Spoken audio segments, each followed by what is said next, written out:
ইরানের শিয়া পন্থীরা বাতিল পন্থীরা সঠিক পন্থী। শিয়াদের কথা বলেছি, শিয়াদের ভিতরে সবচেয়ে যারা ভালো, তাদের সবচেয়ে ভালো আকীদার একটা হলো যে লা ইলাহা ইল্লাল্লাহ মুহাম্মাদুর রাসূলুল্লাহ বললে কেউ মুসলমান হয় না। দ্বিতীয় আর একটা কথা বলতে হয়, আলী অলিউল্লাহ। দ্বিতীয় হলো যে আবু বকর, ওমর, উসমান সহ সব সাহাবীরা মুরতাদ কাফের ছিলেন, তাদেরকে লানত করা ইমানের অংশ, তাদের সাথে সম্পর্ক ছিন্ন করা।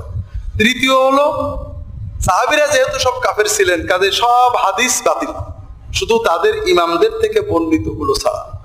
চতুর্থ হলো এটা অধিকাংশ যে এই কোরআন বাতিল, আসল কোরআন নাউজুবিল্লাহ ওসমান পুড়িয়ে ফেলেছে। এখন এরপরে এই ধরনের বিশ্বাস যার আছে তার কি বলবেন এটা আপনাদের ব্যাপার। তবে আমরা সরাসরি কাউকে কাফের বলতে চাই না, বাতিল বলাতে সমস্যা।